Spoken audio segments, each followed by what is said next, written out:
1:53 p.m. Israel Standard Time, 1300 hours and 53 minutes. Daf Yomi. We are starting a new tractate of Makot, or Makos, depending on your pronunciation. In Israel we have them all.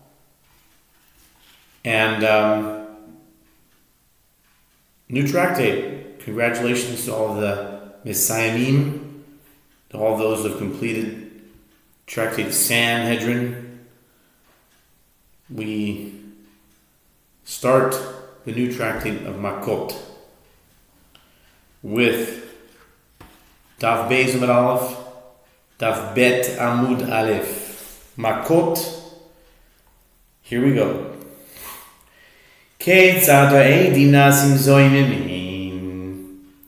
How are witnesses rendered conspiring witnesses? And just as a background, there's a law in the Torah that if two witnesses that sought to incriminate someone, and then other witnesses incriminate these witnesses, the law is that whatever they sought to do, whatever the first false witnesses sought to do, the first witnesses, which were false, and the second ones are true, we'll see what would happen later on if the second ones were falsified. But to make it simple, whatever they intended to do, they get. So if they intended to incriminate someone with a death penalty, then they get the death penalty. And that's the background for Eidim Zomamim. So the Mishnah is asking, how are witnesses rendered, these Eidim Zomamim? Me'idin anu mi'ish ploini shuen gush ben chalutza eino imrim yas ze ben gush ben chalutza tachtal el loy gavoim. So what's interesting is it's a bit counterintuitive that the Mishnah doesn't tell you how. It first starts by telling you how you don't become that. Okay? This applies in a case where two witnesses came before the court and said, we would testify with regard to so-and-so who is a priest, and he's the son of a divorced woman or the son of a chalutza. Yavam performed the rite of chalitza to free herself from the levirate bond. Those testimonies render him a halal. Leviticus 21:6-7. One disqualified from the priesthood due to flawed lineage. If a second set of witnesses testifies in court and renders the first set of conspiring witnesses, one does not say, with regard to each of the conspiring witnesses, this witness shall be rendered the son of a divorced woman, the son of a chalutza instead. Rather, he receives 40 lashes as punishment for his false testimony. So this is not exactly kasher zala. So I think the Gemara might ask why. But anyway, the next part of the Mishnah is me'idin an bishploini. Shchayim ligodos einam ligodos etachta ben.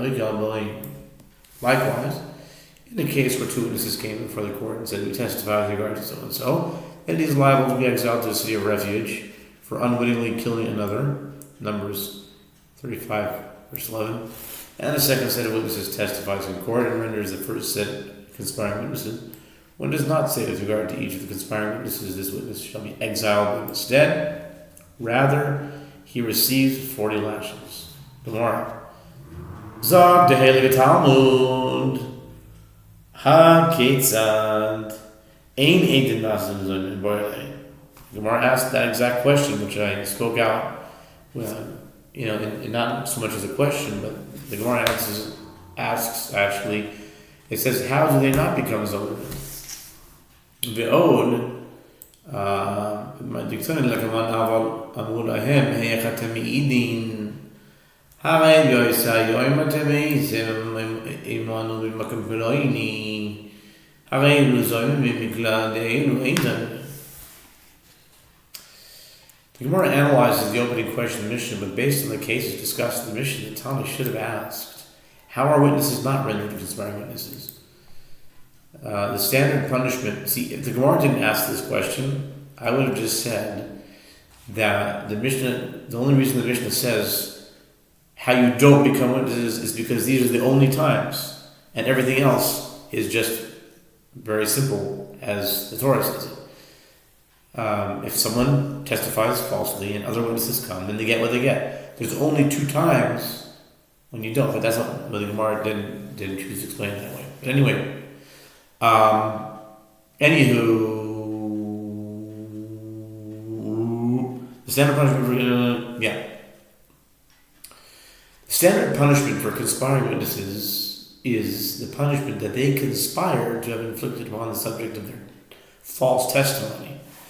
The Mishnah cites anomalous cases where their punishment does not correspond to the punishment they sought to have inflicted. The Gemara asks, and furthermore, from the fact that the Tana teaches in a Mishnah cited later, 5a, but if the second set of witnesses attempting to render the first set conspiring witnesses said to them, how can you testify to that incident when on that day you were with us in such and such a place? These first witnesses are conspiring witnesses. One learns by inference from the final phrase in the cited passage. These are conspiring witnesses that those enumerated in the Mishnah here are not conspiring witnesses. Tana hasam koi kol hazoyim makdim lo yisamisa chutz mizoyim bas koyin uboila she'ein makdimin lo yisamisa el misa cheres. The Gemara answers both questions. The Tana is standing there in his studies at the end of the tractate Sanhedrin. The Tana is standing there in his studies. Tana hasam koi. Oh, he's going on there. Okay. That's how they translate it. He's standing there in his studies at the end of tractate Sanhedrin, which immediately precedes Makot. And Makot is often appended to the end of Sanhedrin. The Mishnah there teaches in 89a, all those who are rendered conspiring witnesses are led to be executed with the same mode of execution with which they conspired to have their victim executed, except for conspiring witnesses who testified that the daughter of a priest and her par amour, which means her lover, basically, committed adultery where the daughter of the priest would be executed by burning. See Leviticus 21, verse 9. Her par amour would be executed by strangulation. In that case, they are not taken directly to be executed with the same mode of execution that they sought to have inflicted on the woman. Rather, they are executed with a different mode of execution, the one they sought to have inflicted on the par amour.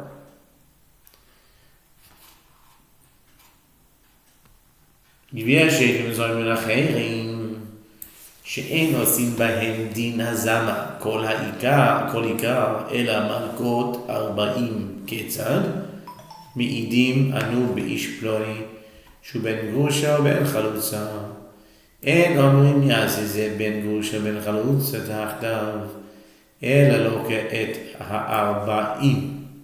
Therefore, the Torah continues in this first mission in Makot. And there are other conspiring witnesses with regard to the court, to whom the court does not apply the halachot governing the punishment in standard cases of conspiring testimony at all. And they do not receive the punishment they sought to have inflicted. Rather, they receive 40 lashes. How and in what cases is this applied? This is applied in a case where 2 witnesses came before the court and said, we testify with regard to so-and-so that he is the son of a divorced woman or the son of a chalutza. One does not say with regard to each of the conspiring witnesses, this witness shall be rendered the son of a divorced woman or the son of a chalutza in his stead. Rather, he receives 40 lashes. Bino hanimili, Amar Rabbi Yehoshua ben Levi, Amar Rabbi Shimon ben Lakish, דאמר קרא ועשיתם לו כאשר זמן לא ולא לזהו ולפסלו לדידי Velo letzidnu zayin ve'inon kasher zon lasois v'beko. The Gemara asks, from where is this matter derived that the court does not punish the witnesses with the punishment they sought to have inflicted and disqualify them from the priesthood?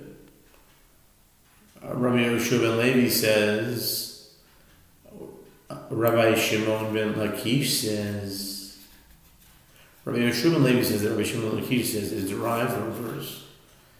As the verse states, and you shall do to him as he conspired, Deuteronomy 19:19, from which the Gemara infers it is done to him, but not to his offspring, rendering the witness a halal, would disqualify his offspring as well. The Gemara challenges, let the court invalidate the witness and not invalidate his offspring. The Gemara explains that too would not accord with the directive in the verse, as based on the verse we require that the punishment be as he conspired to do. Deuteronomy 19:19. And that is not the case here, as the witness conspired to disqualify the subject of his testimony and his offspring. Bar Pada Omer Kal v'chomer Uma hamechal eno echad mitchalel haba lechalel v'lo chilel eno din shelo yitchalel. Mat kivla Rabina im ken betal Torah's edu zaytmin. Bar Pada says that this alternative form of punishment is derived through a kal v'chomer, which is an a fortiori inference. If one who actually disqualifies another from the priesthood, meaning a priest who fathers a son with a divorcee disqualifies their son from the priesthood, is not himself disqualified from the priesthood, so too with regard to this witness who came to disqualify another from the priesthood but was unsuccessful and did not disqualify him because he was rendered a conspiring witness. Isn't it logical that he should not be disqualified? Not necessarily, because when it comes to Xeris HaKasav, it's not necessarily, I mean, it could be that there's a special law that, even though you might think so, but anyway, that's just my own 2 cents worth, 2 shekels worth now, or whatever, 2 agorot worth. Ravina objects to this reasoning, if so, that the failure of the conspiring witnesses to achieve their objective is the consideration at the basis of the a fortiori inference. You have thereby rendered the halacha of conspiring witnesses obsolete, as one could claim,